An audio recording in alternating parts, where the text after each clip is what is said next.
Welcome to S9 TV. ముందుగా headlines చూద్దాం.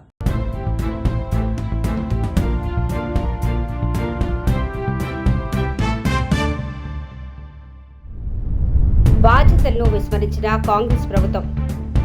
తెలంగాణ ప్రయోజనాలే ముఖ్యం, కేంద్రం సహకరించాలి. పాలిటెక్నిక్ విద్యార్థుల ఆందోళన, ఆర్డీఓ కార్యాలయం ముట్టడి. మొబిలిటీ వ్యాలీ పనులు వేగవంతం చేయాలి.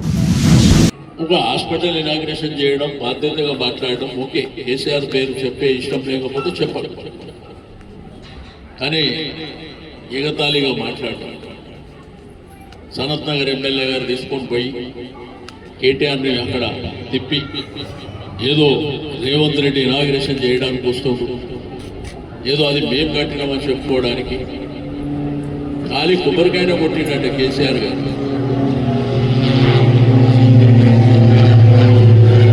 కొబ్బరికాయ కొట్టిందంటే వీళ్ళొచ్చు కట్టినారు.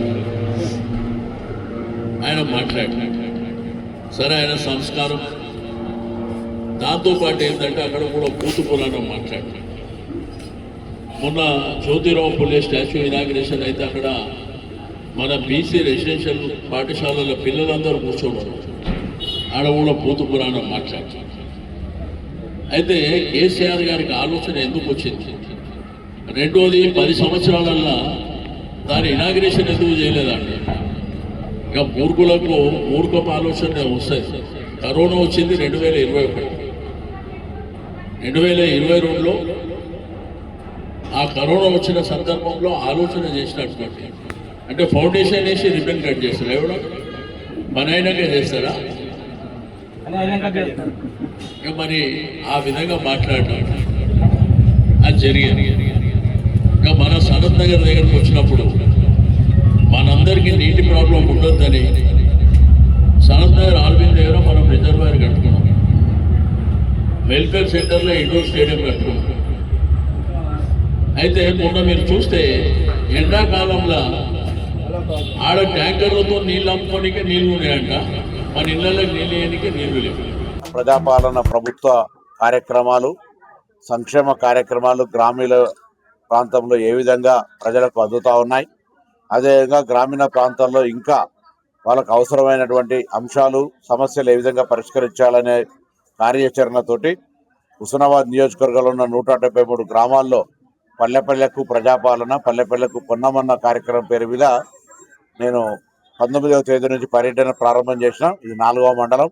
ఈ విధంగా ప్రతిరోజు ఒక మండలంలో 5-6 గ్రామాలు తిరుగుతూ అక్కడ అందరితోటి సమావేశం ఏర్పాటు చేసుకొని అక్కడ ప్రజా సమస్యలను, ముఖ్యంగా ఆ ప్రజలకు సంబంధించినటువంటి ప్రస్తుత వాతావరణ పరిస్థితుల్లో జలసిరి కార్యక్రమం ఏ విధంగా ఉంది, ఆయిల్ ఫామ్ ఏ విధంగా ఈ ప్రాంతంలో ఆరుతడి పంటలు వేసుకోవాలి, దాంతోపాటు ఆరోగ్యానికి సంబంధించి, విద్యకు సంబంధించి, అంగన్వాడీకి సంబంధించితో పాటుగా సోలార్ ప్యానెల్స్ ఏర్పాటు చేసుకోవడంతో పాటుగా ఇందిరమ్మ ఇండ్ల నిర్మాణము, పెన్షన్స్, కొత్త పెన్షన్స్ తదితర అనేక అంశాలకు సంబంధించి మరి ప్రజలకు అవగాహన కల్పించే విధంగా కార్యాచరణ తీసుకోవడం, వారందరినీ కూడా భాగస్వాములు చేసి వాళ్ళ సమస్యలను ఓపికగా వింటూ వాటిని అధికారులతో చర్చించి పరిష్కరించే రీతి లోపల కార్యాచరణ కొనసాగిస్తాను.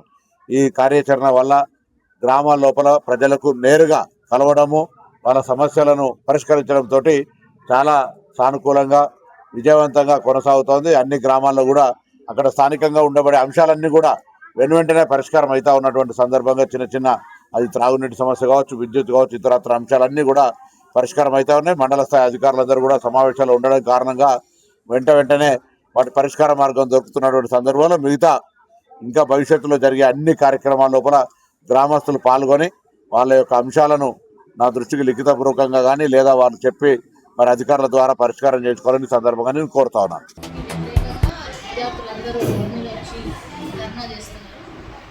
కాబట్టి వాళ్ళని లోకల్కి పిలిచి మాట్లాడాను.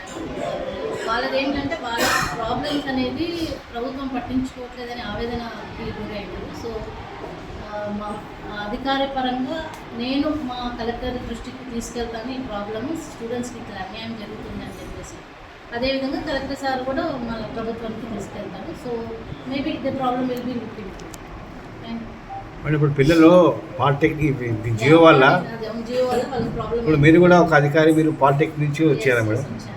సో వాళ్ళకి గవర్నమెంట్ జాబ్ కూడా మిస్ అయితే బాధలో వాళ్ళకి బీటెక్కి లేదని చెప్తున్నారు. సో అది అదే విషయం, అంటే వాళ్ళు కూడా అన్యాయం జరుగుతుందని ఫీల్ అవుతున్నారు కాబట్టి ఈ ప్రాబ్లం అనేది సాల్వ్ అయ్యే విధంగా సార్ కూడా గవర్నమెంట్కి రాస్తారు. సో లెటస్ కొంచెం టైం ఉంటుంది ప్రభుత్వం కూడా కొంచెం దీన్ని చేయడానికి. సో కొంచెం టైం తీసుకుంటుంది కాబట్టి లెటస్ వెయిట్. చాలా రోజుల నుండి అనుకుంటా ఉన్నాం. వెనకతల గ్రామంలో మోమిన్పేటలో ఆ రోజు కేటీఆర్ గారు మంత్రిగా ఉన్నప్పుడు కేసీఆర్ గారి నాయకత్వంలో ఇక్కడ ఒక మంచి ఇండస్ట్రియల్ ఏరియా ఏర్పాటు చేయాలి. ఏదో ఆషామాషిగా కాకుండా ఒక మొబిలిటీ వ్యాలీ ఏర్పాటు చేయాలి. ఈవీకి సంబంధించి కానీ ఎలక్ట్రికల్ సంబంధించిన కంపెనీలన్నీ ఇక్కడికి తీసుకురావాలి అనే ఆలోచనతో ఒక పెద్ద విజన్తో ఇక్కడ ఏర్పాటు చేయాలని ప్రయత్నం చేశారు. ఆ రోజు సర్వే చేస్తే 1100 ఎకరాలు తీసుకోవచ్చు అన్నప్పుడు 1100 ఎకరాలలో దాదాపుగా 850 ఎకరాలు అసైన్ ల్యాండ్ ఉంది, మిగతా గవర్నమెంట్ ల్యాండ్ ఉంది అన్నప్పుడు 1100 ఎకరాలలో ప్లాన్ చేయడం జరిగింది. సో 850 ఎకరాలలో దాదాపు 650 నుండి 700 ఎకరాల వరకు డబ్బులు ఇవ్వడం జరిగింది. ఇంకా కొంత మిగిలి ఉండే దాన్ని కూడా కంప్లీట్ చేసి రైతులకు ఇబ్బంది కాకుండా తీసుకోవాలనే ప్రయత్నం చేస్తున్నాం.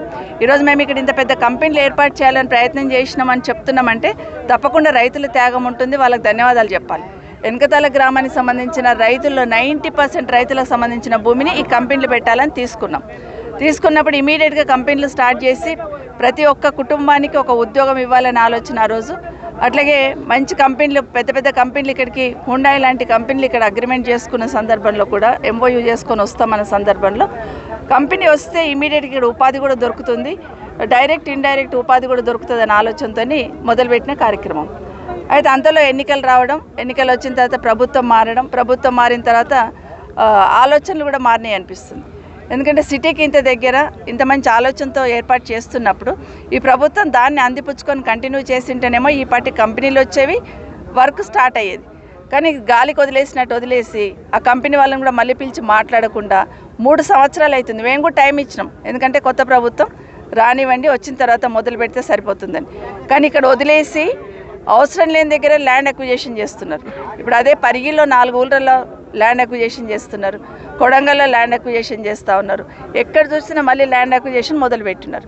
మా రిక్వెస్ట్ ఏంటంటే 1100 ఎకరాలు ఇక్కడ ఉంది కదా, ముందు దీన్ని ఫిలప్ చేయమంటున్నాం.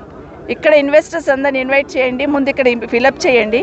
ఇక్కడ ఫిలప్ అయిపోయిన తర్వాత మిగతా రైతుల దగ్గర తీసుకోండి. కానీ ఈ రైతులు వ్యవసాయం చేసుకోకుండా భూమి ప్రభుత్వానికి ఇచ్చారు. మళ్ళీ అక్కడున్న రైతులు కూడా అక్కడ కూడా 2000 కుటుంబాల దగ్గర వాళ్ళందరూ కూడా లాక్కునే ప్రయత్నం చేస్తున్నారు. ఇంతటితో వార్తలు సమాప్తం. మరిన్ని అప్డేట్స్ కోసం చూస్తూనే ఉండండి S9 TV న్యూస్.